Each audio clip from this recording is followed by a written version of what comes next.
All right. Good evening, everyone. Thank you for being here. We have sign language interpretation here, and then we also have ASL and Spanish interpretation somewhere in the back. There you go. There they are. So if you need that, please see Michael or see them, and they can get you hooked up. Okay. I'm Councilmember Will Jawando. I'm the Vice President of the County Council and the Chair of the Education and Culture Committee. I'm joined by my wonderful friend and colleague, Dr. Taylor. Neither one of us have green on, so feel free to pinch us on the way out, or at least me. I want to thank the Springbrook High School team. If you work at Springbrook, please wave at us. I know there's some in here. There you go. Yay, let's give them a round of applause. We love Springbrook. Thank you all for having us, and to the MCPS team for helping with the setup, and Chris and Essie and the whole team. This is our first in-person. We did one of these last week virtually. We had a good turnout. And this is obviously a little different from that one, because when we did that one, we didn't have the county executive's budget yet, and now we do. So we'll talk about that and what that means. But the goal here tonight is to basically have Dr. Taylor. I'm going to give a little overview of the process, where we are in the budget process. Dr. Taylor is going to present on the MCPS's process.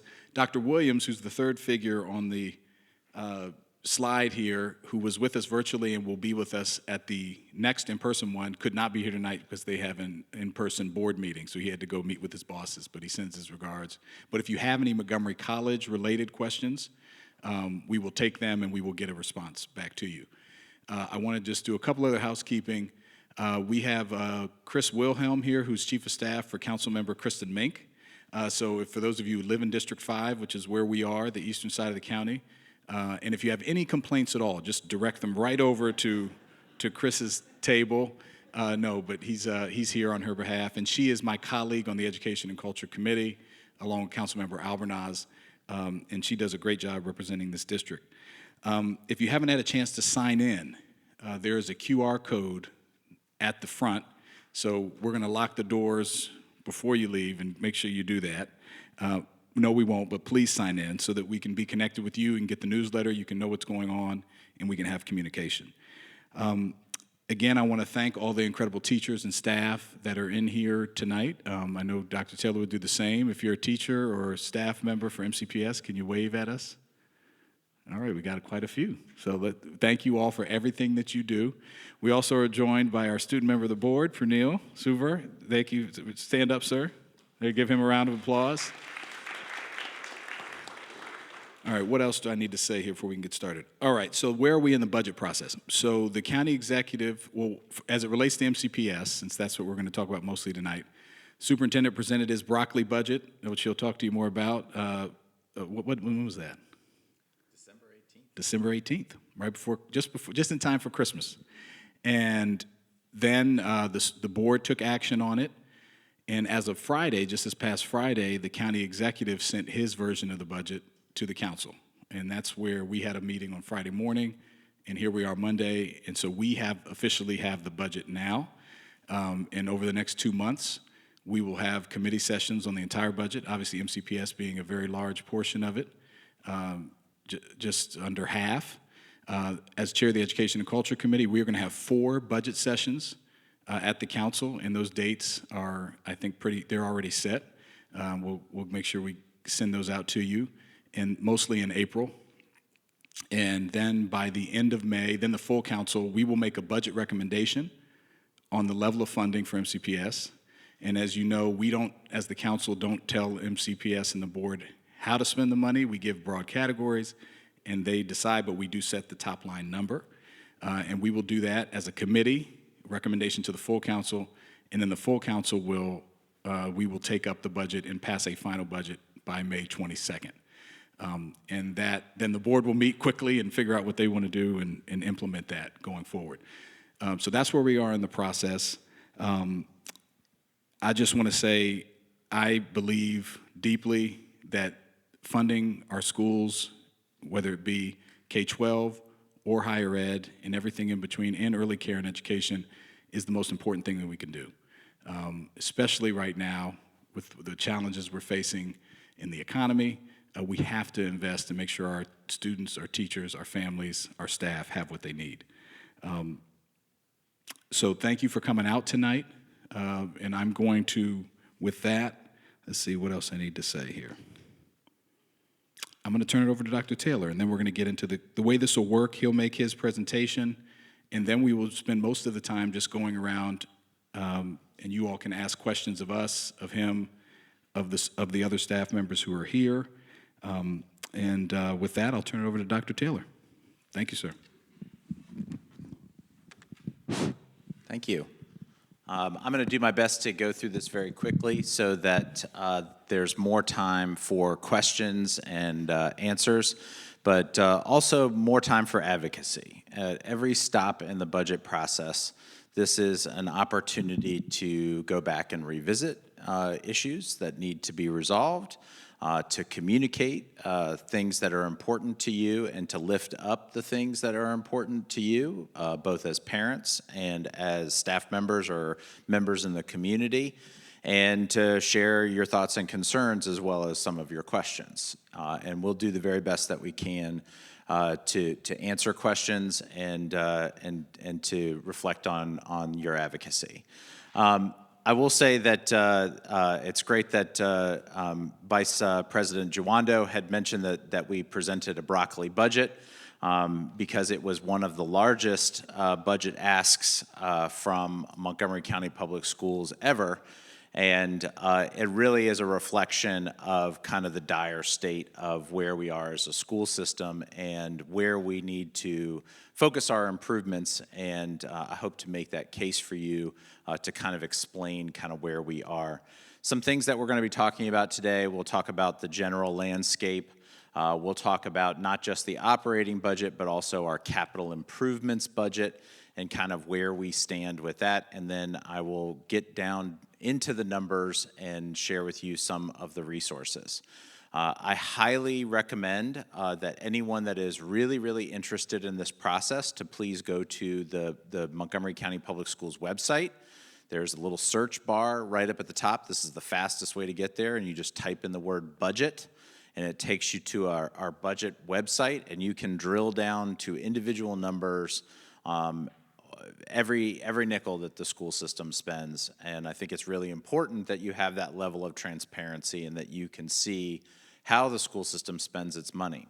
I'm going to cut to the chase and tell you that our school system spends 9 out of every $10 on one thing: people.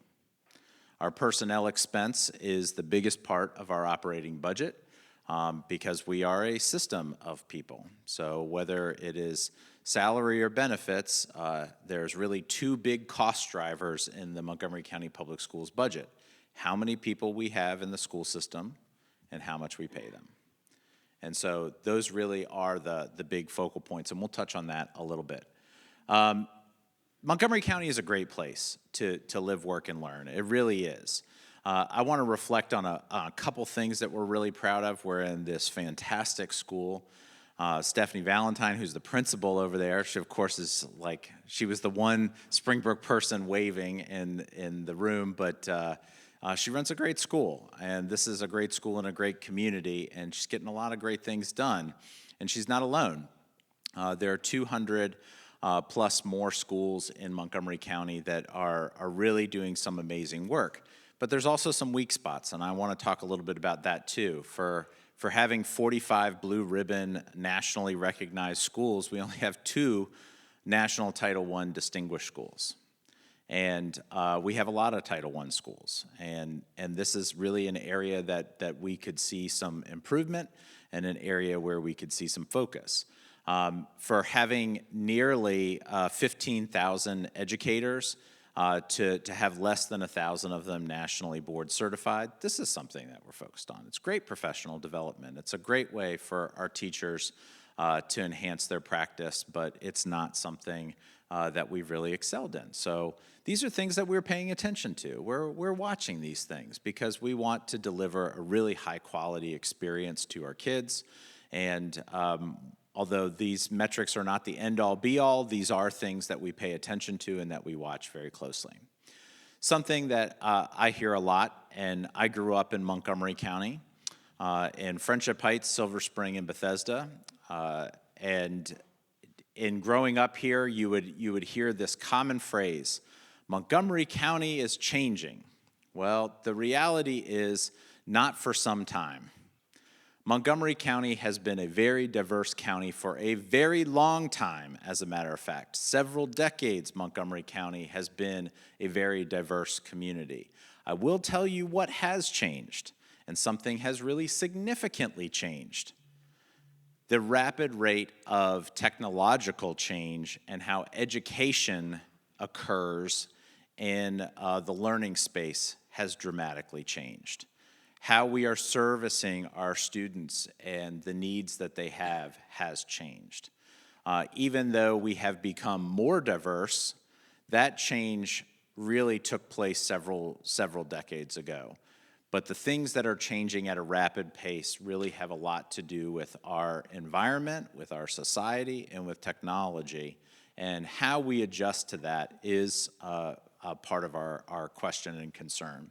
Some other things that have changed. Even though we are relatively flat in terms of our enrollment, we're about at 160,000 students, give or take 1,000 students. We're not really growing, we're not really shrinking, we're kind of flat at the moment. Now, there's a lot of question, and I'm sure that this will come up in our conversation tonight, about the impact of changes in the federal government and what that might mean. And it could mean a lot of things. It could mean an increase in student population, it could mean a decrease in student population. It could mean a lot of different things that we're being sensitive to. But one thing has remained consistent.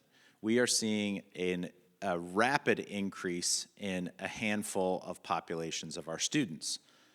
Our students who are emergent multilingual learners, these are our students who are learning English, and our students with disabilities, whether they have a 504 supported plan with some accommodations, or they have an individual education plan or an IEP, those numbers are going up dramatically. Now, what makes this a really important slide to be attentive to, not dissimilar to this slide, is the things that are changing have really dramatic costs that are associated to them. So when it's hard for some people to get their head wrapped around this, but when you are at home and you're like, my gosh, why is the school system's budget going up year after year after year and their student population is staying the same? Well, there's usually two things that are driving that. It's usually some kind of inflationary value tied to wages, or it's some kind of other external change that is influencing how we serve students, whether it's technological change or whether it's additional personnel change to adjust for our student population. This has a pretty dramatic impact. So even though our total students are staying the same, how we service students who need a lot more support and attention, that is changing rapidly. And so we need to adjust for that and to stay ahead of it, and we haven't done a very good job of that. Another really significant change, and this might alarm some people, is the change in our student population in terms of accessing the free and reduced lunch meals program. A better way to put this, with 44.5% of our students who receive free or reduced meals in our schools, we have more students who receive free meals than the District of Columbia has students.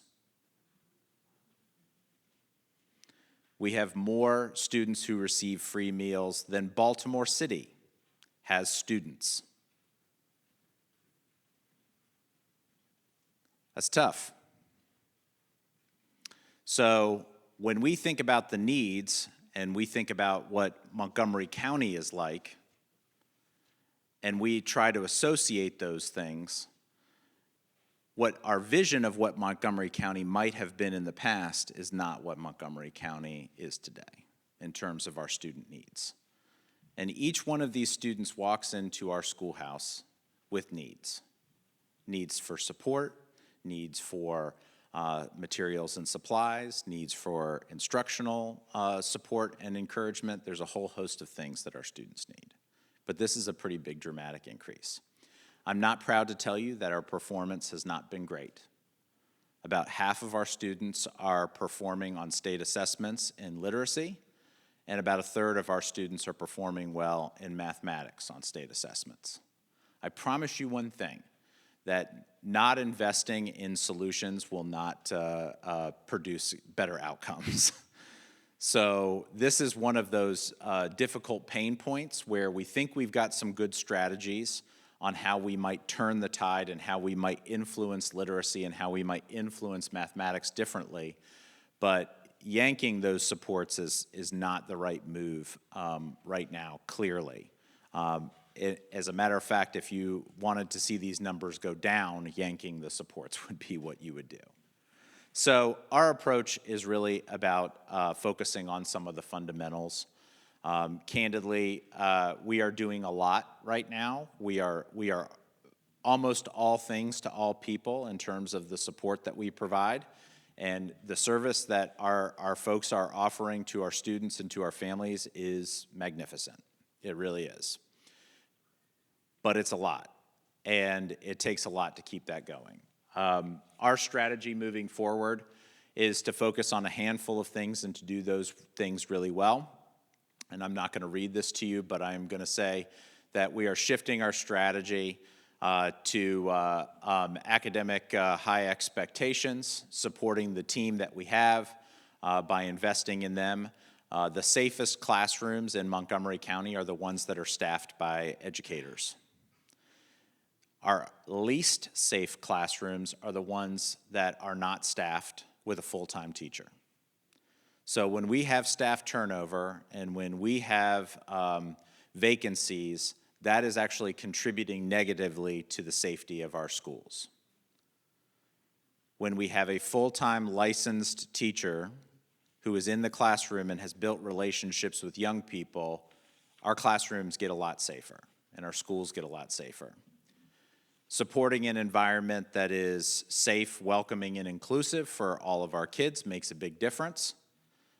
They need to see role models that they are familiar with on a consistent basis, that they share an identity with. These things matter in a pretty big way. I am also a believer in continuous improvement. We don't get it right all the time. As a matter of fact, we frequently get it wrong. I'm sure folks here know we frequently get it wrong. And that's okay, but we are committed to learning and growing and fixing the things when we get it wrong and finding solutions. I think that's particularly important. We are shifting our model of how we support schools to something that's a little bit more direct, and we're trying to differentiate that support to the schools that need it the most. And then finally, and I think that this is particularly important, we're coming out of a particularly bad period in MCPS's history where money management has not gone as well as it should. And I'm going to point out a couple of examples of how some money management could have been done better and how we're going to correct it moving forward. A big part of our budget, and a very confusing part of our budget, is our capital improvements budget, namely because we have big conversations about capital improvements in the fall, and it's like we kind of put a button on that and then we forget about it, and then it comes back up again this time of year when it goes to county council. This is a tough conversation because we try not to conflate the two topics. There's the things that we do in our operating budget, and then there's the things we do to maintain our buildings. And if you're wondering, we don't do a particularly good job of maintaining our buildings. And as a consequence of that, we have higher maintenance costs, and we also need to replace them on a more frequent cycle. So investing in building maintenance actually does make a significant difference in terms of the learning environment for our kids and the comfort. Just this weekend, I got to go to Sherwood High School for the 53rd annual Rock and Roll Revival. Has anyone been to that? Phenomenal. But it was also super hot in that auditorium with like 800 people in there. Our facilities are more than just the roof and the walls and the carpet and the hallways. It's the things that are behind the walls in terms of HVAC systems, plumbing, electric, and a whole host of systems that need to be maintained over millions and millions of square feet in over 200 campuses. It's a lot. This year, we really made a focus to not move around a whole lot in our capital improvements program because our program actually is on a 2-year cycle, and this is the off year in our 2-year cycle, and on an on year, we go and adjudicate everything on the list and we reprioritize and we shift things around, but on an off year, we really are looking at how to preserve projects and to keep the train moving in the right direction, and that's really what we did. So I bring up the capital improvements budget because you need to know that it exists, you need to know what the projects are, you need to know that we've prioritized finishing the projects that we've started, but that there's not a whole lot of change in terms of what we've done, and we didn't change the bottom line, which is really important because our request at the county level for our operating budget was quite significant. So let's talk about our operating budget, and this is really the big part of today's conversation, and I'm sure what a lot of folks came out to talk about today. I jokingly said that this was a broccoli budget when I presented my budget, and truthfully, I did mean that because we do need to eat some of our vegetables with this budget. It's not a budget of innovation. I'm not introducing some great cupcake idea or some new program that is going to solve public education. I'm actually not doing any of that. Matter of fact, we're not actually solving any problems with this budget. What we are doing is making the foundation so that we can solve some of our problems over time. That might alarm some people, but the cost of solving some of our problems is so great that it is something that we really do need to think about in multi-year approaches because the cost is so significant. This is really a budget of starting the conversation of how we might correct some things in MCPS. Our budget is broken up into 5 sections. I'm going to go through these relatively quickly and highlight just a couple of items in each. The things that I highlight are going to be changes in the budget, not necessarily the total dollar amount, and I'll explain that a little bit. The 5 sections of our budget are revenue, changes to the base budget, the non-discretionary additions to our budget. These are things that either by law, policy, or contract we have to adjust. Things like our electric bill, that would be a non-discretionary expense. The next section is the blueprint for Maryland's future, which has a big price tag to it. And the last piece are discretionary ads. These are things that we have a lot of choice over and a lot of say over, and we think that they're good decisions and good recommendations. So with revenue, I'll cut right to the chase. It is a big increase. One of the things that is a really substantial increase that we got super excited about was the governor's release of his budget. We got very excited over the governor's release of his budget because it was way more than what we had thought was going to be in our budget. Except that the governor also added a whole bunch of things that he wanted us to do with that money. So it actually ended up being not any additional money at all, as a matter of fact. It just was adding to our bottom line. We did work to try to keep this within the bounds of what was an absolute need and not extending beyond that need, but there are some things to point out. We are reflecting a very large increase request for county government to consider at $284 million. There is $49 million in additional revenue programmed in from the state based on the governor's budget, and there is $5.5 less million from the federal government. And I know that federal government number is gonna change dramatically in future years, but right now, going into this year, this is looking like where it's gonna land. An important thing to note too, our budget year starts on July 1 and ends on June 30th. The The federal government's budget is January 1 to December 31st. So the really odd component with all of this is forecasting beyond December 31st of next year. So it is something to think about in terms of how we might consider and manage some of the changes at the federal level. It's a big topic of consideration. Definitely a hot topic of conversation is changes that we are making centrally. What we are trying to do is push resources out to our schools. We have tons of valuable team members, many of which are here tonight. Thank you for being here tonight, who give great service to our team. But we want to see a little bit more direct support in schools and where someone is tagged, whether they're tagged to a school or whether they're tagged to central office. It does reflect on our bottom line, and we are making a change to how we're reflecting that and moving some of our staff out of central office on paper to schools. Another big section of our budget, this is probably the biggest component here, and I really encourage anyone to take a deep dive onto this page when you go to our website, because you can click down and see where all of these numbers are coming from. And one of the more fascinating ones, my favorite one, is our electric bill. Does anyone have any idea how much our electric bill is? Any guesses? Oh, who said 40 million? Oh, you cheating. Oh my gosh. Yes, 40 million was the right answer.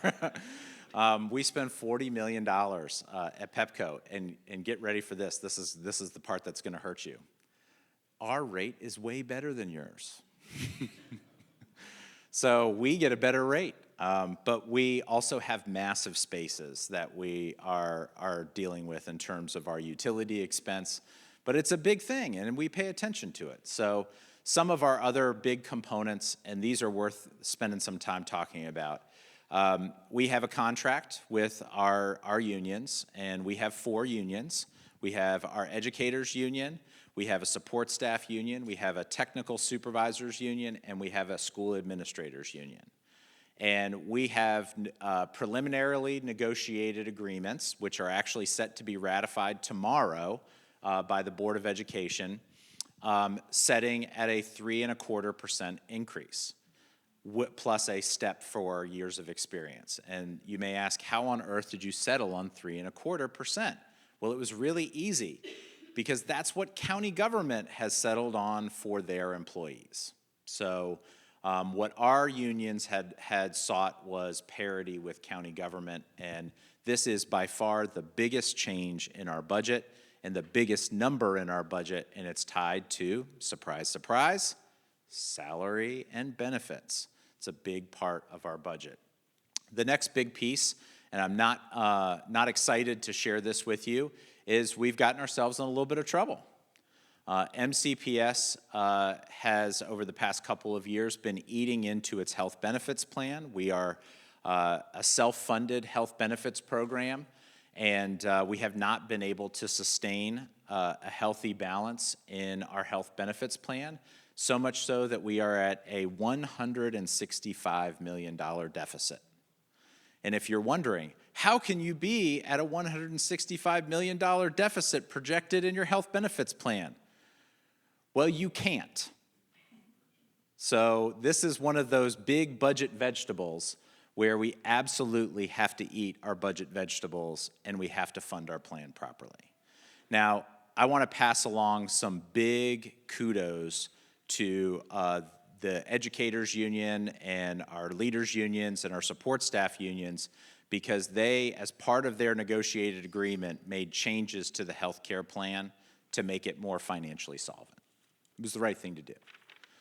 This was good fiscal vegetables to eat. It's the right thing to do, but it's really, really expensive. This is not a problem that we could solve in 1 year. This is something that we will have to solve over the next couple of years, and to do it solvently and in an effective way, instead of filling our $165 million hole all at one time and asking county council for another $165 million, we're going to do it $40 million at a time. Now, this is going to require us to have a lot of discipline. I can tell you that this has not been a strong suit of MCPS in the past, having fiscal discipline to stick to this program. But it is something that we are going to have to do to be solvent. Some other big things that are worth talking about that are really particularly important. This is one of the harder things to explain from an accounting standpoint is salary lapse and turnover. But it's noteworthy and it's something worth talking about. Every time there's a vacancy in the school system, somebody is not getting paid. And so when somebody is not getting paid because there's a vacancy, where does the money go? Any guesses? Substitute teacher. Okay, that's one area. But we're paying a substitute teacher less than what we're paying a regular teacher. Where else does the money go? It's just kind of sitting there, right? So we kind of are amassing a little bit of a savings. And so if you know that you're going to have some vacancies year over year, maybe you could use that savings and apply it to something else. Well, guess what? That's exactly what we do. And that's actually a pretty good business strategy until you get fully staffed. And we are very close to fully staffed. And as a consequence of that, it's like we've budgeted for the same dollar twice. And so having that restored a little bit, this is a $75 million problem in our budget. And what we are aiming to do is restore a small chunk of that at a time for the next several years so that we are actually being a little bit more fiscally solvent to not budgeting over the same dollar twice. This is a big one I'm particularly passionate about is when we have folks who've taken on an excessive workload, we have a process that we call a reclassification where employees can petition to make sure that their job classification is reflective of their work and that their compensation is reflective of their work.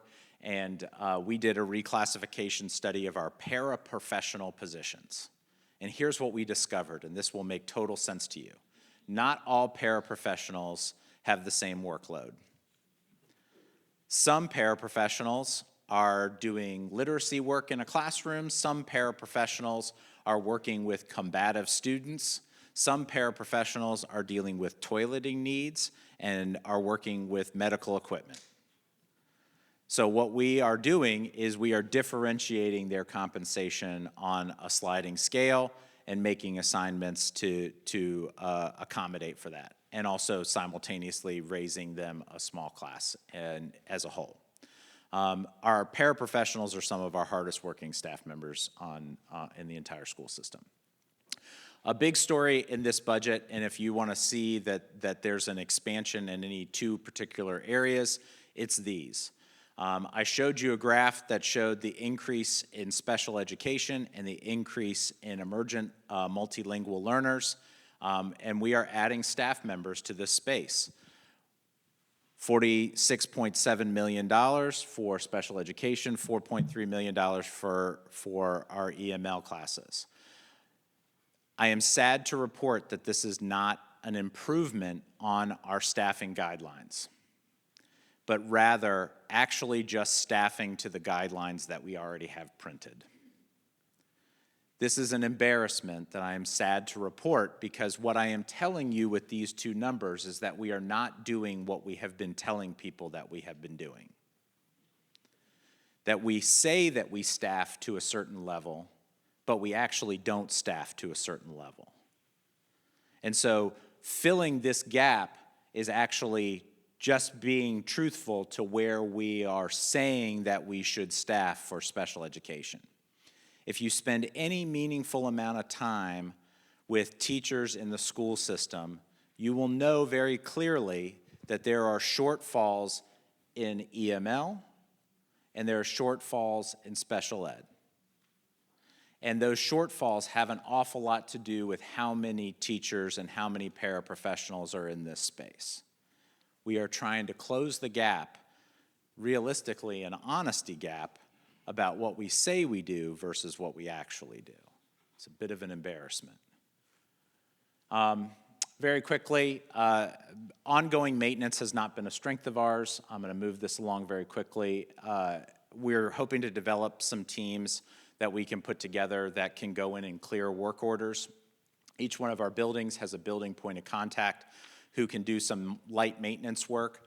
But if we put a carpenter, an electrician, an HVAC guy, a plumber all in a truck, and we sent them with a list of work orders to a school and gave them a week to clear a bunch of work orders, guess what? They get a bunch of work orders cleared. As it stands right now, that's not our approach, and so we have a big work order backlog right now. And we have not really improved our maintenance team in about 20 years. We actually have grown several schools, millions of square feet that we've added to the school system, and have actually not enhanced our maintenance team by adding personnel. This is actually probably one of the biggest gaping holes in the district. It's fortunate that we're in a beautiful school with that gorgeous staircase that we get to go down. But behind the walls, there's a little bit of a different story in terms of how the systems are functioning, and keeping those up and running is a big challenge. Next big section of the budget is the blueprint. We spend currently about $30 million that we can tag to blueprint expenditures. This is a requirement for the state of Maryland.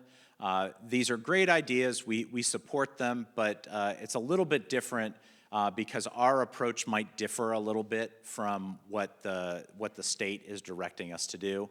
And there's some pretty big expenses that are added to this. One of the biggest expenses is early childhood expansion.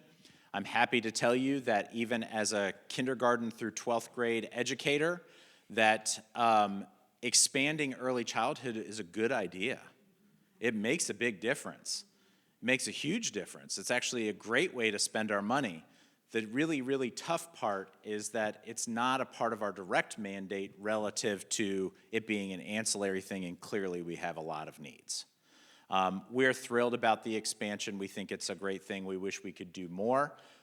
We think that there is an opportunity for us to really enhance our early childhood footprint. One of the biggest things that I think will help is going from partial day to full day programs. We do have empty seats in some of our early childhood programs, and the reason that we have empty seats is because it's a partial day program, not a full day program. If we move to a full day program, we're going to fill some of those seats. We're feeling very good about that. Something else that's a little bit of a pain point for us is some reimbursement strategy that the state has for national board certification. It's very narrow. It's not a lot of money. It's a great idea. We'd love to do more of it, but we may widen our aperture on that. And it's not something that we're financed particularly well with state money for. So it does kind of come to us to carry that one. Another big one that is fairly significant is is tied to the cost for advanced placement in international baccalaureate tests. As part of the blueprint, there's an expectation that we cover the cost completely. Don't get me wrong, we'd love to do this, but this means that even if you can afford the test, we still cover the cost. We maybe would want to rethink that if families could afford the test, that we might want to do some kind of sliding scale instead. Because if we could enhance the pool of resources for those who need it most, that probably is a better way to spend our money. The last section here is about discretionary choices and ideas that we have that we think could enhance our situation.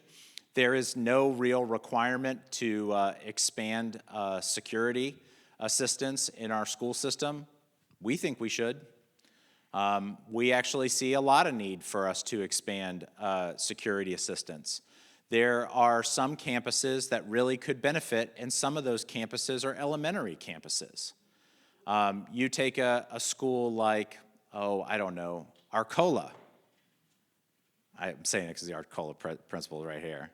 But Arcola is a great school because of a couple things. They have a model where they have classes that are happening year-round. And as a result of having an innovative school calendar, they're a little bit different.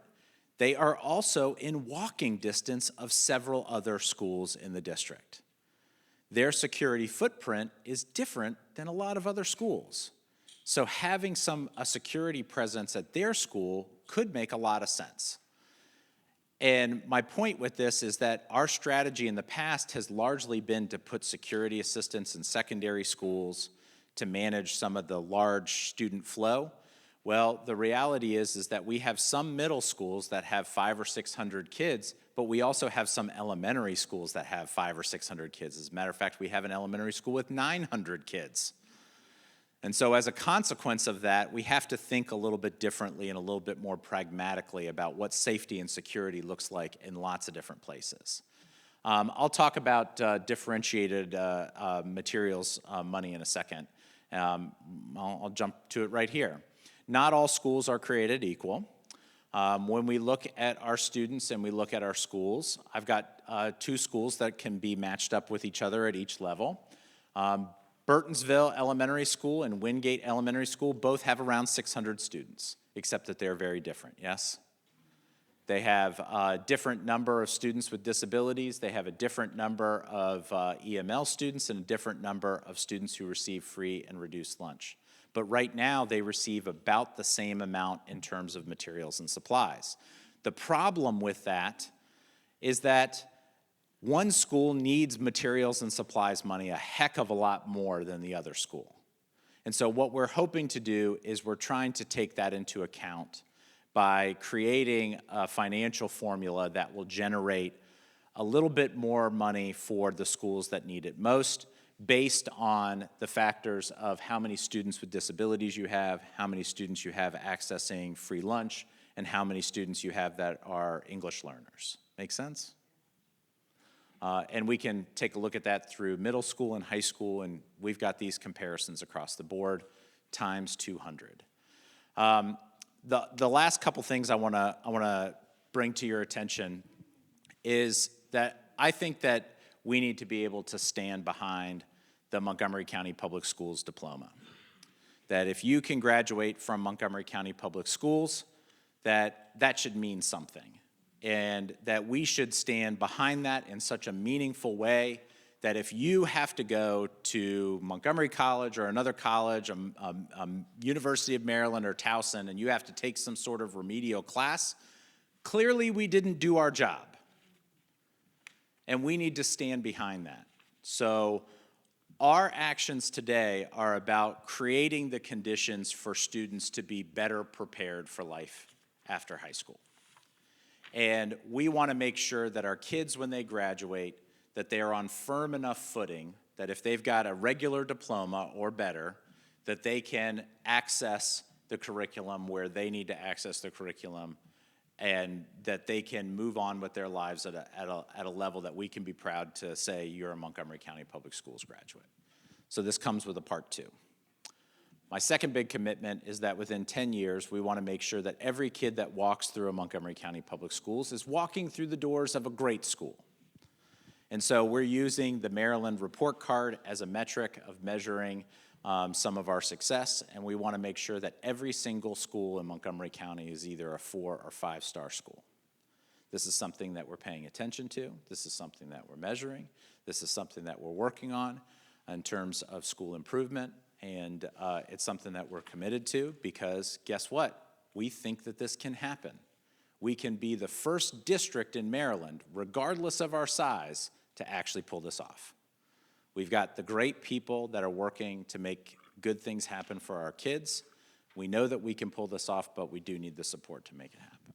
So I know I talked for a really long time and I kind of went on a big rant there for a while, and I apologize for that.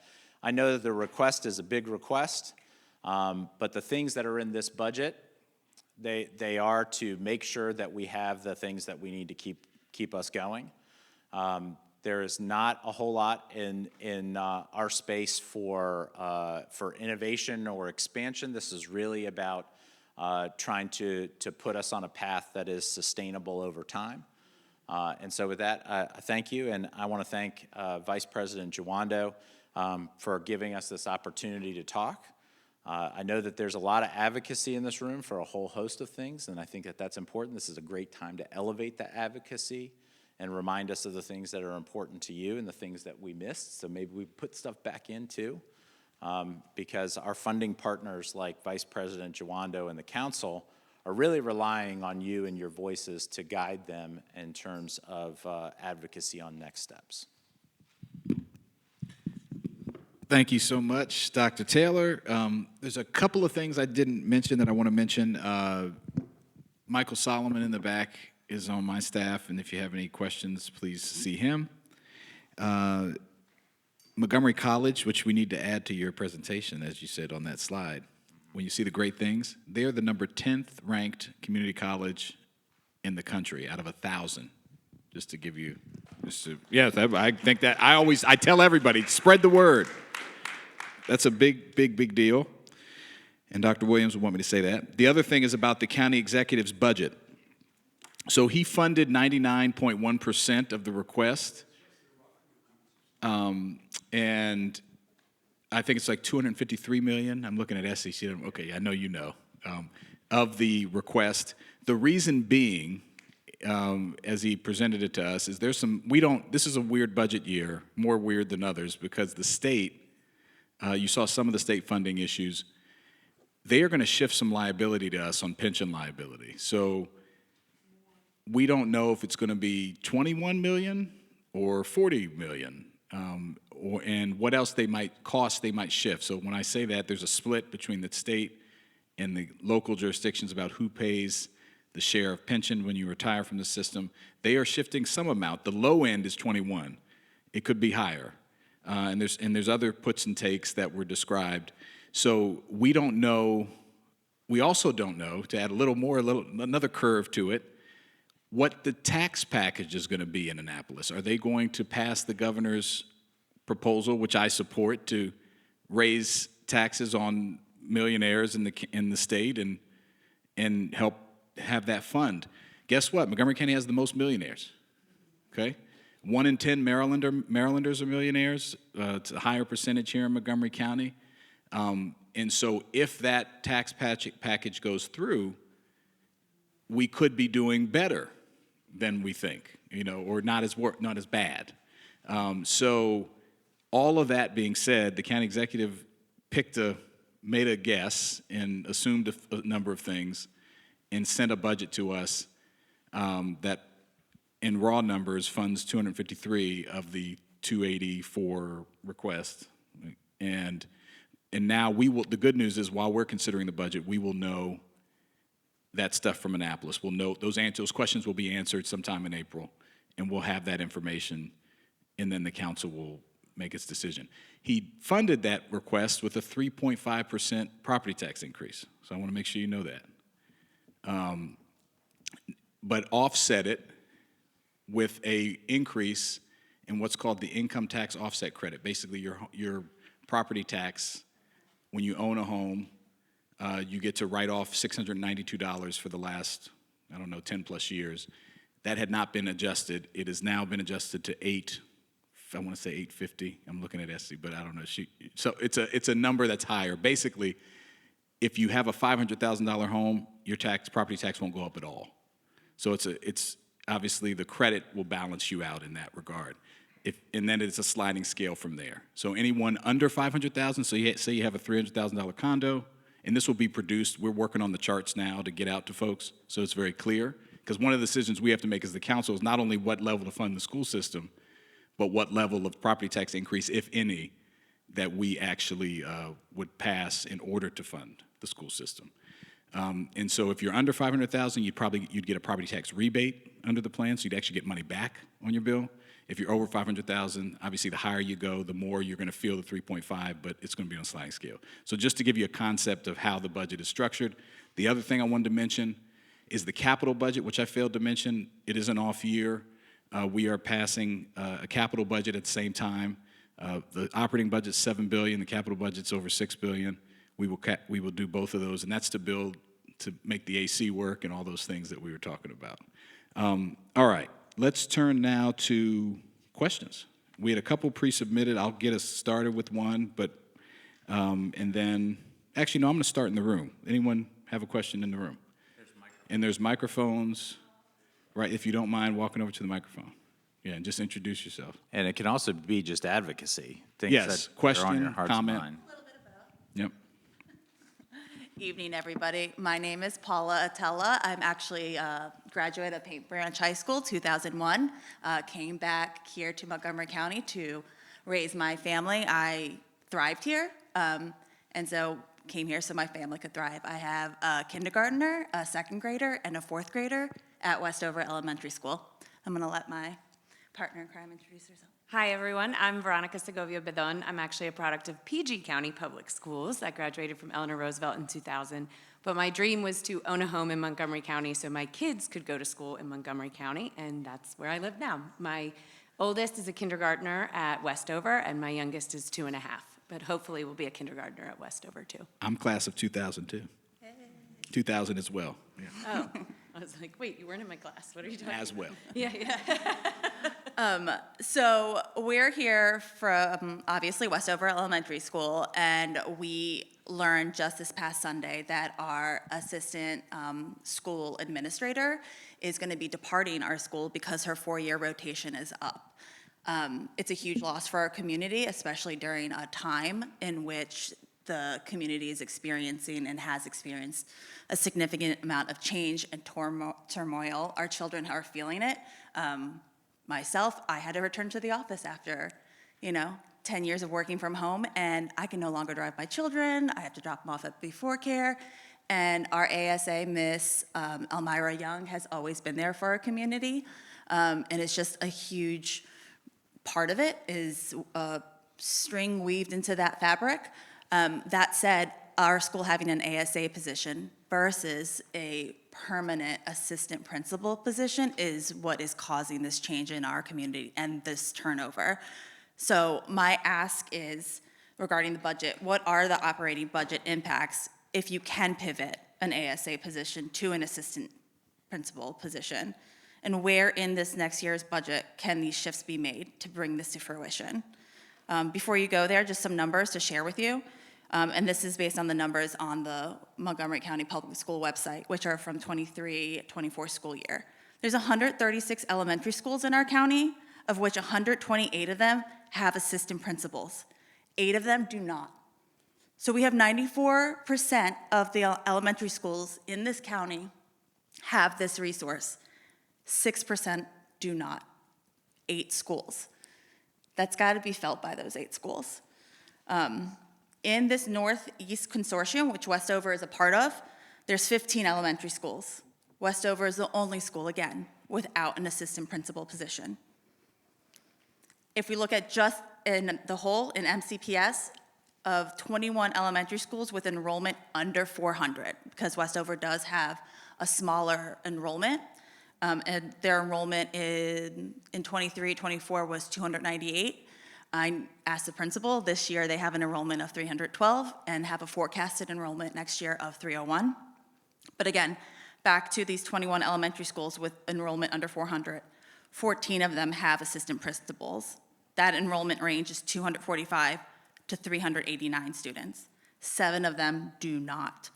And those enrollment ranges do not speak to the numbers, as they range from 167 enrollment to 351. So again, the story there isn't consistent, and from what I understand of the website, having visited, you guys base your budget on 4 pillars. The first one being consistency, and that I don't see in this arrangement, and wondering, again, budget-wise, what can be done about that? So yeah, at the elementary school, it's a relatively small impact to make the shift from an ASA position, which is a shortened calendar of assignment, to a full 12-month assistant principal. You're talking between $15,000 to $20,000 per position, multiplied by however many positions that there is. One of the issues that I know we're looking at this year and going into next year, and I was hoping we would make some headway into doing it this year, and you may have noticed this, or our parents have noticed this, we didn't touch class size. It's one of the most expensive things you can do in your budget, and it's not even on there. Biggest budget ask in Montgomery County history doesn't even adjust for class size, and I'll tell you why. Because we need to take a look wholesale at how we're staffing our schools in general. I will tell you that elementary school in the county is not staffed very well in terms of classroom-facing positions versus non-classroom-facing positions. Secondary, there's some room for improvement, but overall, secondary is doing much, much better than elementary school. If you took a 700-student elementary school and you put it up with a 700-student middle school, it would be night and day. It's 150% difference in staffing. It's remarkable.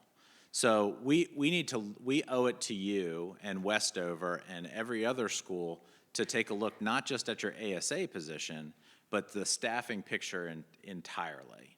The ASA position, relatively small piece of the puzzle, but it does have like this domino effect.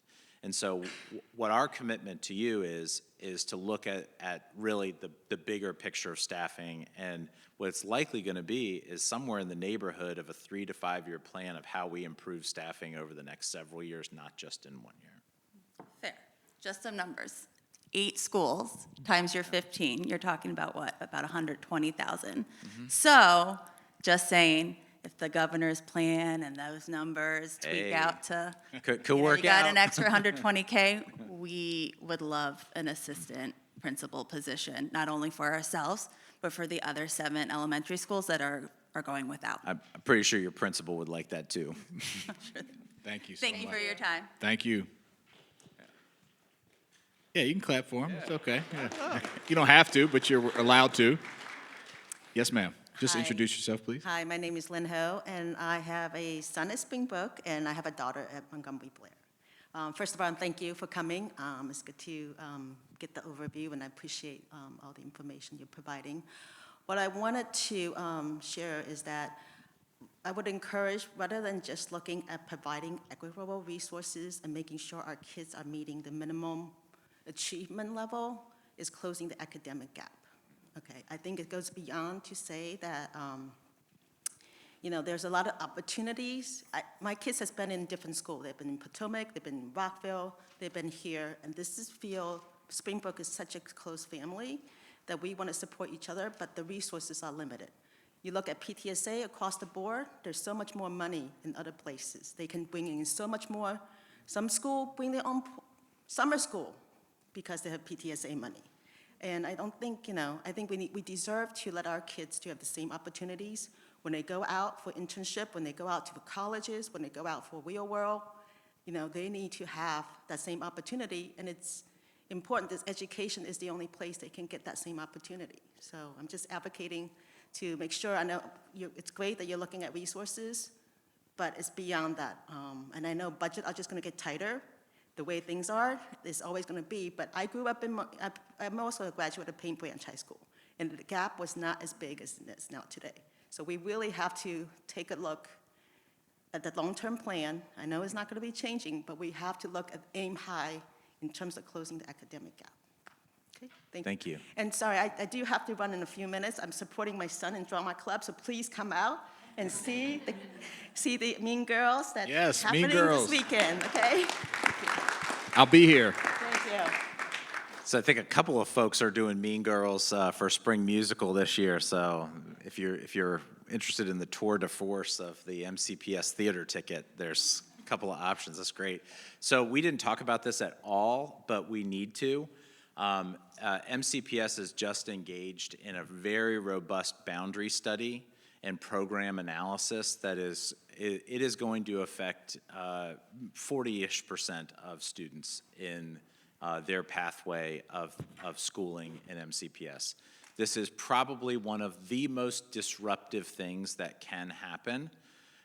And I'm going to tell you what's precipitating it and tell you what some of the likely outcomes are and why your engagement is really, really important. So in opening a new high school, Crown High School, reopening Woodward High School, and expansions at Damascus High School, that is going to need for a rebalancing of some of our tighter school districts. The really hard part for people to get their heads wrapped around is how their school district or their boundary zone or their attendance zone that's nowhere near any of those school sites could potentially be affected because of a domino effect. And something else that could be an impact is what type of programs we offer at one school versus another school versus another school, and how that changes over time to help with that balancing of student population. This is a big deal. And when you talk about program equity and access to different and enriching opportunities, this is either a great opportunity for MCPS to get it right or a great opportunity for us to miss and get it wrong. But no matter what, for high school and some middle schools, this is gonna be a very disruptive change in terms of like a feeder pattern that you may be used to versus a feeder pattern that's gonna emerge as a result of opening these two big schools. But it is gonna have an impact on exactly what you're talking about. Good evening. My name is Robert Stubblefield. I also am a Paint Branch alum, class of 2010, so Paint Branch in the house. So first things first, I just want to say thanks for the budget presentation. This is both a question and advocacy. I think we all agree that we all want our schools to be safe. You know, I think we all agree on that. But oftentimes, and in my experience when I was coming up in MCPS, as also in working with Black kids that look like myself, oftentimes these school safety measures, like such as an increase in security, have typically led to school principals and school security guards and SROs using this as punitive and surveilling students. In fact, the running joke me and my friends had when we were at Paint Branch were, are we attending a school, Paint Branch High School, or are we attending Paint Branch Juvie High because of the amount of surveillance? The schools that have been able to have restorative justice specialists, I think it's wonderful in the sense that they've been able to see not only decreases in recidivism, but also increase in student participation, increases in student civic engagement, as well as a decrease in serious student incidences. And so the question that I would like to ask is that why, as part of the school safety plan, why not have restorative justice throughout the county, restorative justice specialists throughout the county, as well as like teachers that having full-time teachers? I think those things, you know, aren't either or, it's a both and, because they have to be done, especially for students that look like me. And as Councilmember Jawando has often talked about his experiences in MCPS when he was coming up, you know, I think it's very vital that like having these things to definitely help turn the tide for Montgomery County to be the premier school, to make even more so of a premier school system. Yeah, absolutely. So a couple of things. We are invested in restorative justice. We need to continue to be invested in restorative justice. We are changing our strategy. Our strategy is not particularly great because our strategy at the moment is when we have a really severe issue, we send somebody in to go manage that issue, and that person typically comes from central office, and they're missing one really critical component to an effective restorative justice approach: relationships. Any effective restorative relationship or restorative justice is predicated on relationship, a prior relationship. So our strategy needs to shift a little bit away from the swoop in with the red cape, save the day, to really teaching people how to employ these on a more regular basis as a strategy that can be used in conflict resolution, and make it a first to go to strategy versus this is how we handle something when something's really bad. And instead of having to facilitate a process every single time, teaching participants how to facilitate their own process, which is really a more productive use of resources. So with that, I think that this is a reflection of us actually investing in the idea a lot more without investing the financial resources of a person in every building who is the person, that's their full-time responsibility. And I will say this too, I'm not sure what that entirely says about us as a school system, that's our immediate need 100% of the time, that we need to have somebody that's their full-time role. I think we're probably better served by having a toolkit in terms of skills that we teach to everybody, and having everybody develop that toolkit versus having one person that's a gatekeeper to that knowledge. I'd just add briefly, in addition to that, with our scale and scope, I think that's right. We can't, without unlimited resources, you can't put a restorative justice person. You could in every school, but what you want is the train-the-trainer model. You want it to be a part of the ethos of everybody. We had a safety and security briefing with Chief Jones just this week. We talked about, and with Dr. Moran, about how we want every trusted adult to be trained in working through restorative approaches before we get to punitive discipline. And I think you bring up a really good point. I will say, I always give a shout out to Craig Stanton at Julius West, the largest middle school in the county. Okay, your middle school. And when I go to visit schools, and I've visited over 100 now over my last 7 years on the education committee, I say, if you had a magic wand, what would be the number one thing you'd want? His immediate answer was more time for folks to spend on restorative justice. Now, he doesn't have a specialist. He has a part-time stipended coach. Yep. And who has to do other things. So there is a question of, even if everyone has it in the building, how do people have the time to actually implement it, even if you know what to do? Like, this guy knows what to do, but he teaches 3 periods and he's doing that. So there is a question of whether it's a distinguished person, you still have to free up time for that and space for that to happen. And I think that's somewhere where we need to go. And they've seen recidivism go down. Everywhere you have these folks, you've seen good numbers. So your point is well taken. Yeah, and I think it brings up another really interesting point where it's almost like we've been dancing around the conversation about restorative justice for some time.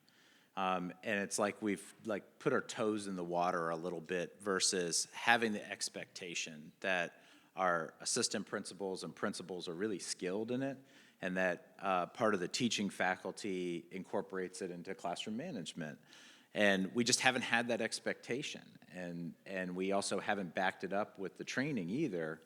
And in a lot of ways, it's like the half effort has produced half outcomes. And we see the benefits. We see that there's some really tangible things that we're really proud of. Like, what would it be like if we just jumped in and we were all in? And that's not to say that there aren't things that students do that require a response. There are things that young people make decisions about that really send us over the edge, and we have to do some things punitively right out of the gate. But incorporating that more into our toolkit makes a big difference. All right, EML therapeutic counselors, let's bring it up. What's up, team? Got the whole thing. Hello. It's like you're celebrities. You just come right on Yes, up. yes. That's right. So, good evening, buenas noches, bonsoir, buenas tardes.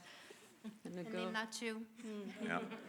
So you asked us to advocate tonight, and that's why we're here. So it is complicated to be standing here as an immigrant and the daughter of immigrants, and to still be in a fight to fight for the people we serve. So I'm sitting here, and I had the choice as a mom to advocate for Northwood, for my own children, but actually I'm here to advocate for the children I serve and I work with every day. So we were, our positions, we're a small group of 26 people, and we serve all schools in Montgomery County, the 26 of us. Can you guys share what schools you each work with? That would Oh be my helpful. goodness, Yeah. just us personally? So this year— It'd be helpful for everybody to know. where Okay, it's so coming. I'm one person, speak 4 languages. Shout out to Ellie, I trained her in trauma-informed, where we said we really don't need security officers, we need safety officers. But so for my personal, as of today, if we could run my numbers, might be 1 assigned school countywide for my languages and probably 31 school as right now. So I don't know, anyone can say. Yeah, the name of the schools, oh my goodness. So I'm at Loiterman Middle School 2 days a week. But so today, for an example, I was at Queen's Orchard. I had Jackson Road, Cannon Road. I also had, I know I'm missing one for today because I was splitting in, but I am at, sometimes I stop at, I cannot even name them all. So Laytonsville, Foss Chapel, the one that I didn't even know existed, Fields Spring? Fields Road, You yeah. asked me about that one, I've been there. Yes, so we travel a lot, and people think we are so expensive to maintain. But my day today, I was at 5 schools, and it will be less than $20 in travel expenses. I also speak 4 languages, but many people on my team speak multiple languages. We have master degrees and license. I'm a licensed clinician, so are my colleagues. And we are in SEIU, meaning that we do not get extra pay for our education and diplomas.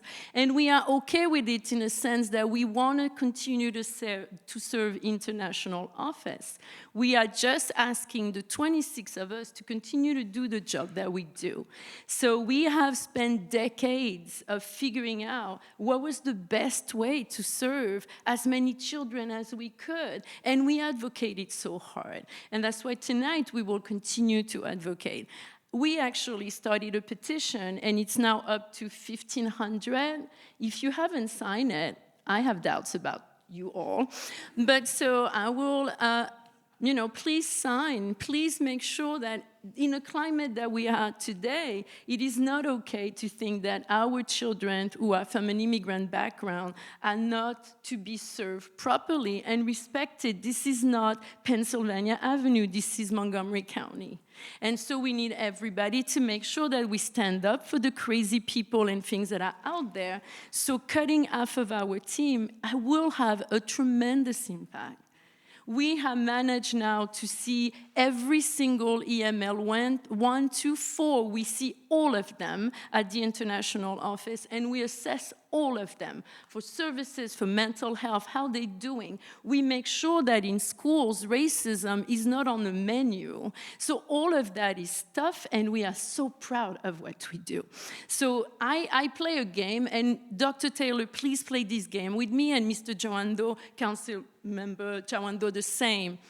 Every time you're in a room and there's a panel and there's MCPS workers in front of you and employees, play the game, who's ever worked with an ETC. Every time I look at your panels, I've worked with every single one of them, but so does Chris, and so does all my colleagues behind us. And I wish you could see our group. Our group is extraordinary, and we are really here to serve our population. So I'm gonna step aside, but I wanna say a story too. Behind me, and I promised I won't name her, but if you follow my drift, you kind of feel where she's at. She was the last hire on our team, and she said to me, and I share an office with her, and she said to me, you know what's so sad? I think I found my place, and her position was cut.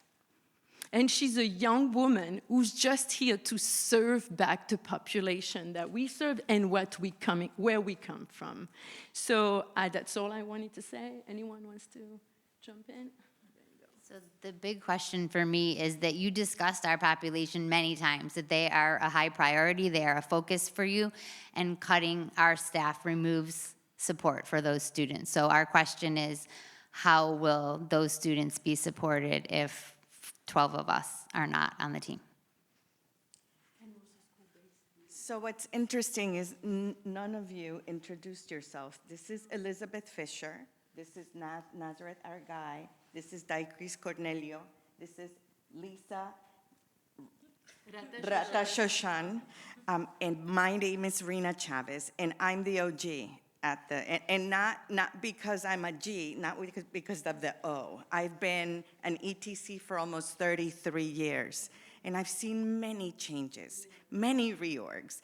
And unfortunately, every time there's a reorg, our team suffers major losses, but by far, this is the hugest loss. And for us, it's not necessarily a loss because we make great big money or we have accolades or whatever. It's because we are so passionate about what we do and the population that we serve. And we have a method to our madness under Margarita Bojorquez in the International Admissions Office. And we just want to advocate for our team to stay together under IAE. So that's where my heart is. We have an extraordinary team of professionals, and it would be criminal because our children would suffer greatly if we are separated. We are so proud of you guys. Thank you. Please see this as an absolute reflection of our dire state of affairs. We are in a tough spot. This is an incredibly high-functioning and well-performing group that is seeing some reductions and some reassignments and some changes, and that's our status right now. And it's an unfriendly status, but it's a status where we do have to look at all of our priorities, and it's painful. And these folks are doing a phenomenal job. And they definitely have the data to back it up. So, thank you guys for coming. Hello, my name is Ken Jones. I'm here representing Burnt Mills Elementary School. And one of the questions I have, a significant one, what happens, how does the school respond when there's a step function change in the number of kids who are attending the school? In our case, I think about a year ago or something, that there were a large number of families that were put into a place called the Enclave. And I think that when they went over to Burnt Mills Elementary School, they increased the number of kids by, I've heard as low as a third, I've heard it's doubled. It's hard to get the number because there's so much chaos in the system, but it was a very significant number. And to make things even more difficult is a lot of these kids don't speak English. And the resources were nowhere near the change in the number of students who came there. And some people have moved out of the neighborhood because the chaos in the school was so bad. Other times, some of the teachers want to leave because they're just overwhelmed, and the administration is just beyond itself because there just hasn't been the help. At least that's the scuttlebutt that I hear from all the people in the community. I not heard that directly, but how do you deal with these very abrupt changes that can really affect the community? Because even the kids who were there to begin with are being affected, of course, by having the other kids come in, because then they have to split their time up even more with the teachers and things. It literally keeps us up at night.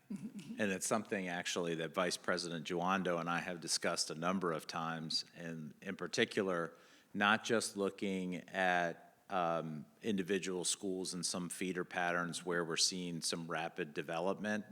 And I've got kind of a running joke because I grew up Silver Spring, Friendship Heights, Bethesda, that there's a mascot in Bethesda. Are you aware of this? The mascot is the crane, the building crane. All you have to do is look up. Yes, yes. And in all of those apartment buildings that are going up, children live there.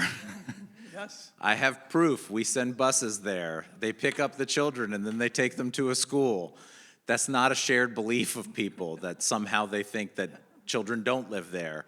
The reality is that in many areas of our community, there is rapid change and there is rapid growth. Now, that doesn't mean that we don't have neighborhoods that are going through a neighborhood life cycle where there's a bubble of kids that reach a certain age and then they leave, and then the houses are without children for a really long period of time, and then the houses sell, and then a whole new group of people come. That happens all the time.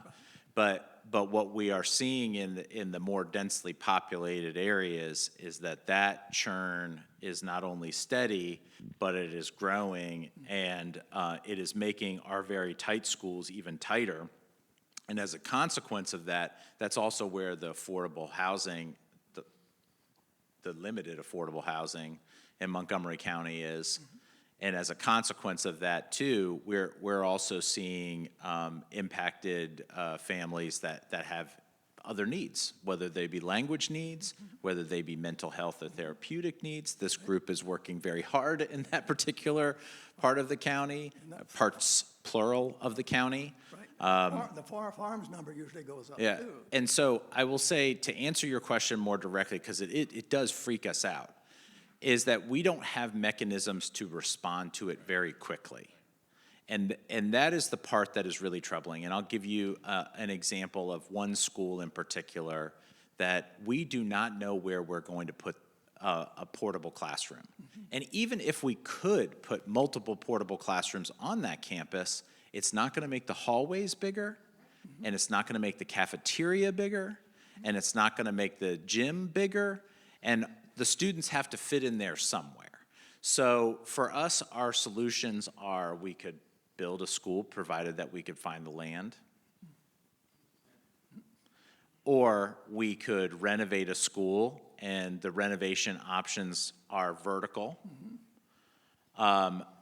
or we have to redistrict. And redistricting is fine if you have a neighboring school that has capacity, which some don't. So it actually worries us greatly, but even with the worry of the space aspect, the services is something that worries us even more. Yes.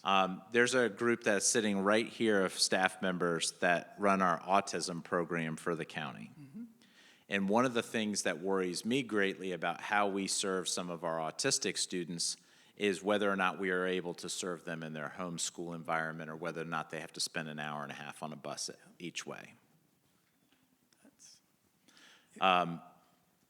It is imperfect what we are working with right now, and there are resources that would make a big difference and would go a long way, but there is no magic wand that solves it. We try to triage from one year to the next to see if there's a predictable pattern, to see if it's something that's going to be long-lived with us, or if it's something that we can just kind of weather the storm, and it's like this one neighborhood has, 50 more kindergartners than everyone else for a period of time, and then the next year they go back to normal.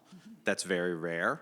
But those are the things that we're monitoring to see if something is temporary or to see if it's long-lived. And if it's long-lived, we have to come up with a more concrete solution. And unfortunately, it usually means moving a group of students out of the building. But if it's just, this is more than a year, but if it's just for a year, Yeah. a year out of a kid's life. Yeah. Not Oh, good. yeah. It's crazy. And I just want to mention before Chris leaves, I'm sure you know him, but Councilmember Menk's office has been very engaged on. We've been at Ken's house. Okay, good. On the, Montgomery County is a great place. We've welcomed a lot of refugees, but we need to make sure there's resources. Every kid can learn, but So they you're need, having us they need over to your resources. house later? Did we get that right? Okay. All right. That works. Thank you, Ken. Thank you. I think we can do one more here, and then we'll get everyone at it. Or you. Well, I'm going to read you. I will read your question. Can you mind saying your question after this? Yes. So you'll be the last one. Yeah. And then we'll let folks go. Yes, sir. Yeah, thank you. My name is Ami Friedman. I'm also from the same neighborhood as Mr. Ken here, and I have a question primarily to the Board of Education.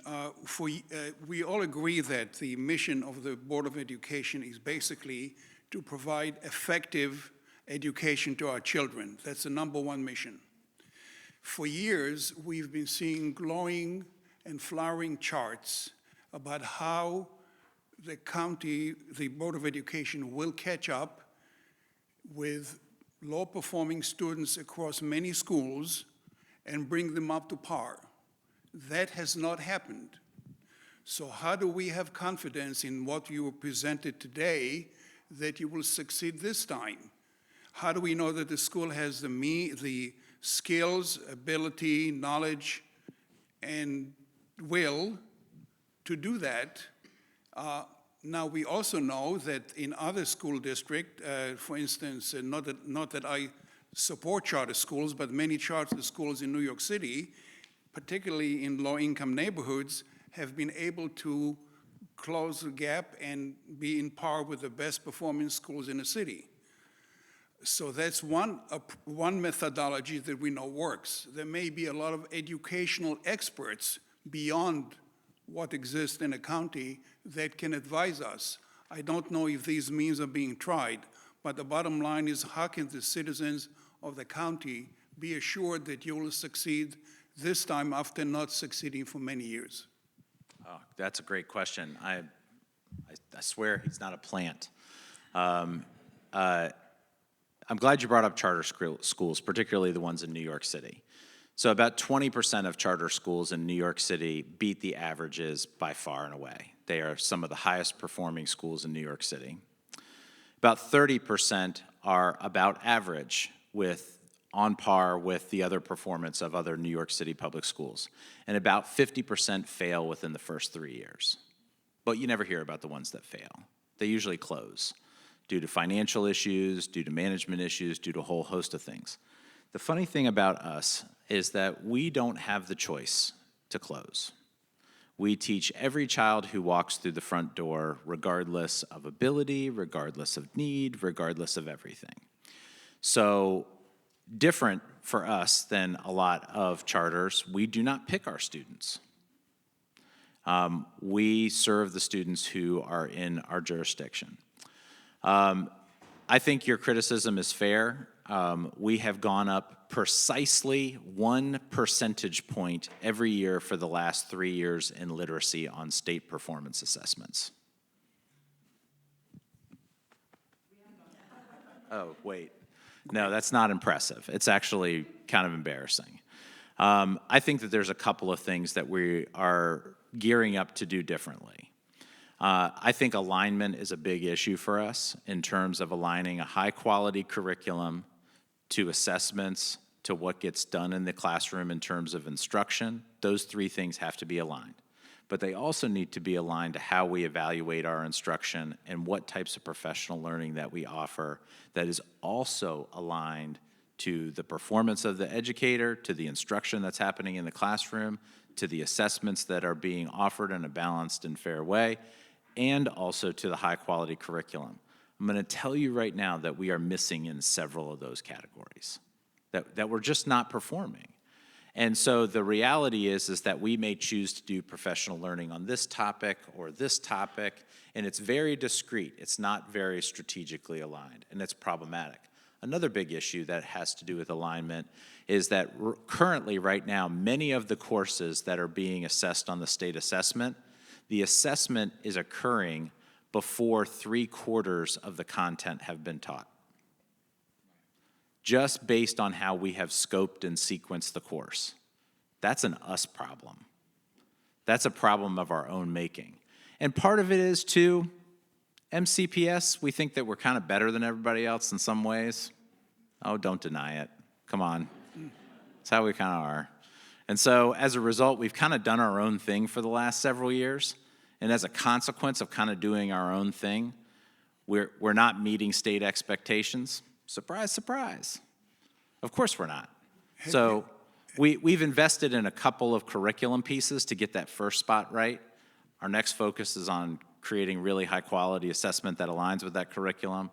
Then we'll shift to creating really great instructional memories that are really great experiences for the kids that align to the assessments and the curriculum and grow from there. That's the strategy. Have you considered perhaps a small pilot program in select school to see what works with our students in our county? Yeah. And? I'm not a big fan of pilots, honestly, because, and I'll tell you very directly, if we're going to do something, we should do it, and everybody's already tried it. If we want to read the literature and the research on the performance and the return on investment of a specific strategy, then we should lean in and read the performance of how it's gone. Our kids are not any different than anyone else's. We think we're special, and we are special for sure, but we are not different than how other students perform in urban settings. We're not. We're not. So I don't know that we need to waste a lot of time or a lot of money in investing in something that's a maybe. I think we can do the due diligence, figure it out, and go in a direction. And I would just add, thank you. It's a great question. Your question Yeah. is a question that a lot of people ask all the time. I hear it, and it's a fair question. If you hear that we're spending half of the county's money on it, you're like, what's going on? And it's a fair question. One thing I will just add, it's an and, not a but or an or. It's an and. You saw the data for, in the last 3 years, poverty has gone up 15%, right? 3 years, is that right? Yeah. 14 and some 14 and some change. EML, students that speak English as a second language, right? Students with a special education. My daughter is one of those daughters that gets up at 6 a.m. to take a bus an hour away, to go to a school that has the needs that meets her needs. All that has gone up a lot. And all those kids are great kids, including my daughter, and they can learn. It just requires more to get them what they need, right? And you just heard we're not staffing special education the way we want, the way we say we are, right? And so at the same time, the dollar, inflation-adjusted dollar for what we funded education, while all those things have gone up, has actually gone down. So we're funding the schools less than we did in 2012, inflation-adjusted dollar. And so I think a lot of people don't understand that it's not all a money thing. It's an and we need alignment, and we need better things, all the things that Dr. Taylor discussed. But we also, I tell you what we won't do is we won't give less resources and get better results. And so I just think we have to adjust how we think. All kids can learn. I'll bring up the Harlem Children's Zone, which is a awesome school in New York. I know Jeffrey Canada personally. He's done it. If I told you what the pure pupil spending was for the kids in that zone, in the all-encompassing nature that goes outside of school, right? It goes prenatal, to early care and education. What they're spending to get those results, where you see that at the end where 100% of the kids are graduating, we're nowhere close to that. And so part of it is a cost thing too. And I just want to. I think a problem we have is resetting our expectations about what it costs.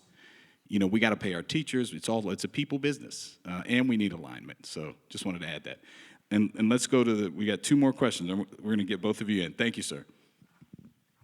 Thank you. Well, talking about, first of all, my name is Sandra Landis. I am the Montgomery County chapter leader of an organization called Start School Later that advocates for healthy bell times and equity in providing education for our students, and I also sit on the MCCPTA Bell Time Subcommittee.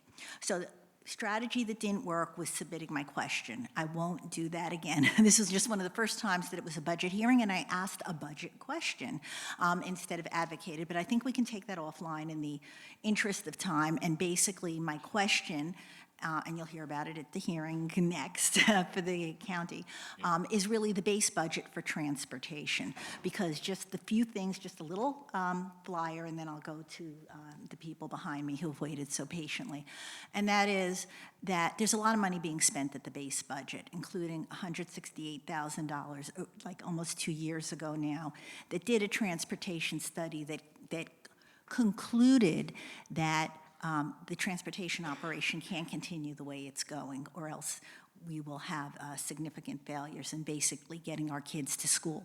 But with the boundary study, the program study, and the overwhelming amount of evidence that later bell times address every problem you discussed here and every problem your budget is trying to combat, is something that we need to look at. And so we need to weave that into all these contracts. I spent my own time helping review RFIs on transportation, and many of the vendors, it wasn't in your request for what you asked the vendors to come back with, but many of them spoke about Their solutions can do boundary studies. Their solutions can do bell time changes. But in everything that we put out, where we're looking at these things, and we do need outside help, we need to weave that in, because it's going to pay for itself later. And if you do this analysis when you're first asking for input, it'll be much cheaper than going back in later, both in terms of time and in terms of dollars.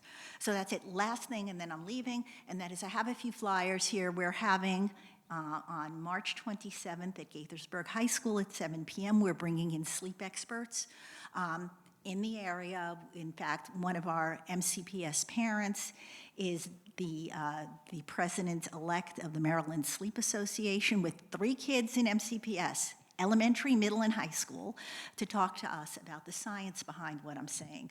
And it's just something we need to look at, and I don't think we need a new dollar. I think we need to look at our base and look at what we're doing, and we can address costing this. Thank you so much. And we'll do the last question, then everyone can go home and go to sleep.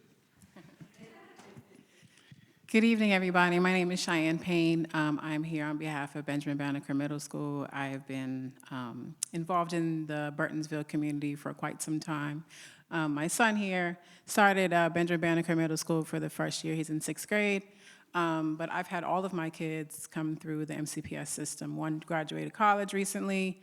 I have one that goes to Paint Branch, who's an 11th grader, and then finally my son. So it's interesting because I was going to bring up the Bell question as well, because I think now, because we have so many competing factors with technology, mobile devices, things of that nature, the sleep deprivation is a very real thing, and we see it oftentimes especially come to fruition when kids start middle school.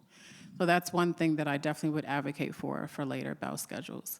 I also submitted a question in regards to renovations for Benjamin Banneker Middle School.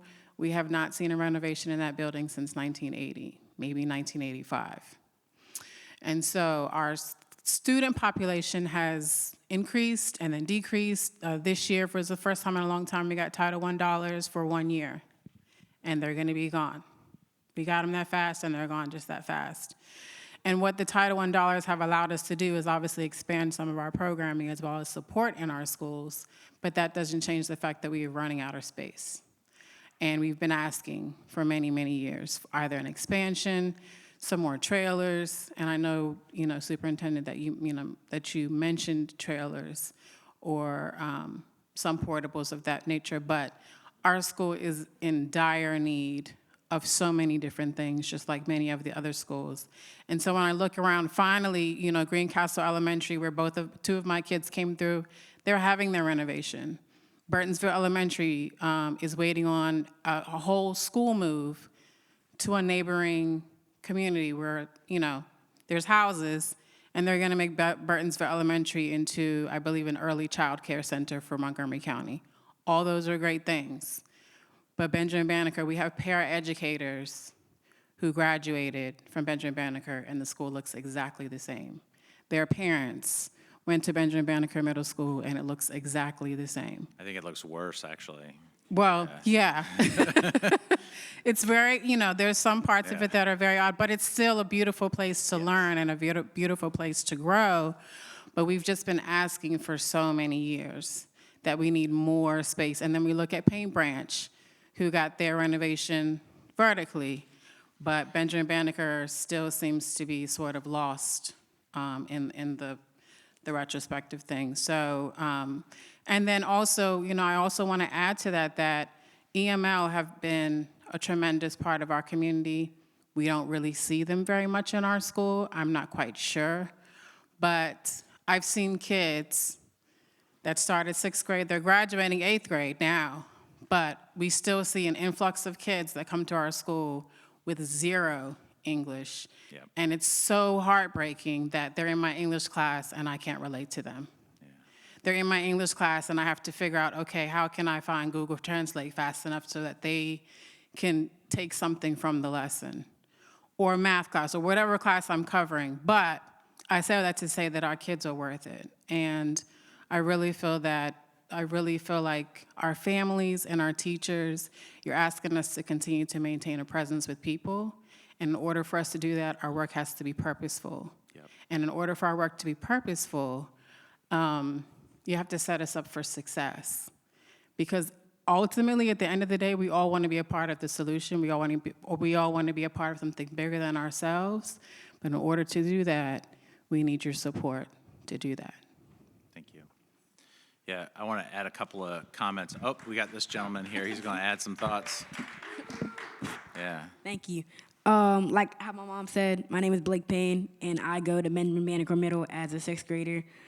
One thing that I just feel like that we should like really work on at my school is like safety. Staff cars from the car loop are trying to all get out at the same time, and it's really just like a whole bunch of stuff, and it's not Yeah, you got that necessarily. funky loop in front, right? Yeah. Yeah. Yeah. It's not necessarily safe for the kids in general. Like for me, in elementary school we had crossing guards, and I get that like elementary schoolers they were more impressionable than middle schoolers going into high schoolers.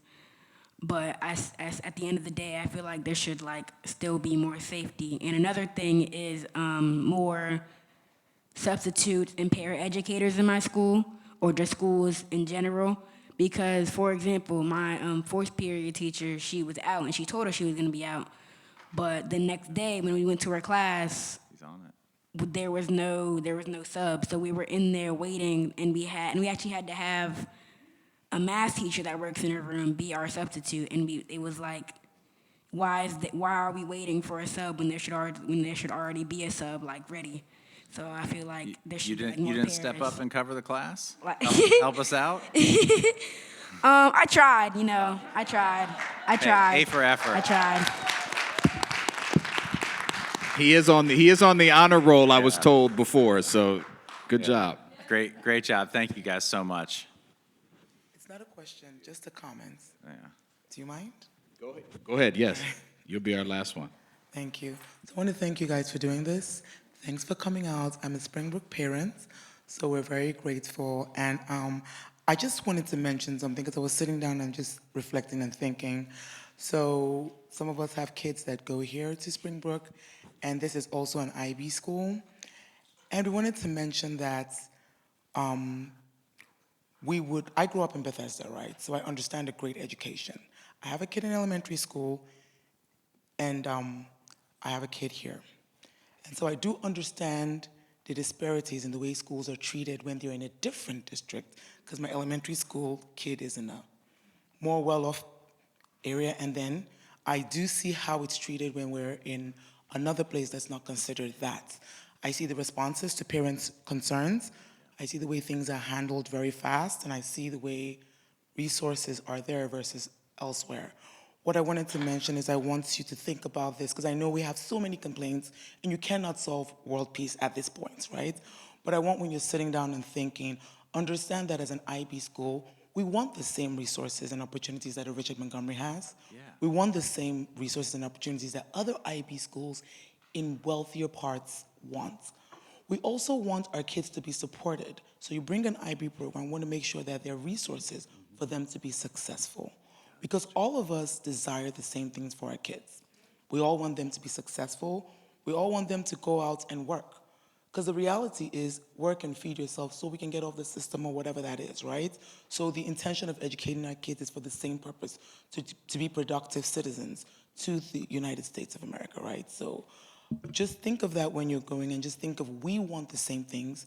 We want to ensure that you know that they're great kids in this school, amazing kids, want the best things, they're good kids, and all our parents want the same things. So please think about that when you're funding schools and you're thinking of ideas for schools. We want the same things that these other schools have, and we just want you to keep that in mind, even with the staff and with the help that we get, knowing that they're treating our kids with high expectations. Mm-hmm. So you can't be telling a kid they need a B. When you're in another school, you're telling them an A is okay. You can't, because our kids need to have the same expectations board-wise, so that when they go to college, it's the same thing that they're delivering. So we wanted to mention that our IB community here is very strong, and our parent group here is also very strong. So we wanted to mention that we hope that you think about that when you're thinking of the schools. And one more thing I noticed is that in Montgomery County, there is a missing piece where there are parents that work and can't afford private school because it's just too expensive if you have multiple kids, but then maybe they're not on farms. And so there's that missing piece where we're just trying to find our footing and trying to find our way. And so we rely on the public school to fill in the gaps in our lives. And so we just want you to know that we are in all these schools.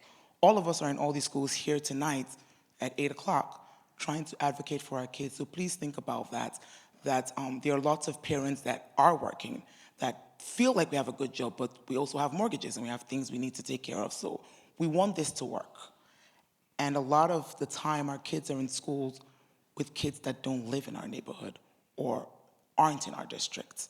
And so that, I feel, is compromising Montgomery County schools. And I just don't know why that's the case. Other counties don't have that issue. And so being in that situation, I think it compromises our education and the school numbers as well. So that's an observation that I have, and I feel like it's an issue, because as much as you want to help the world, it just does affect our housing values, and it also affects the school system a lot. That's great. Thank you.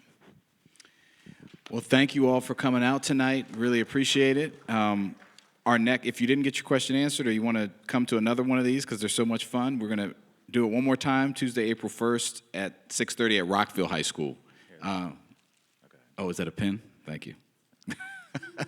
And thank you for your advocacy, and really good to see everybody. Good night. Thank you.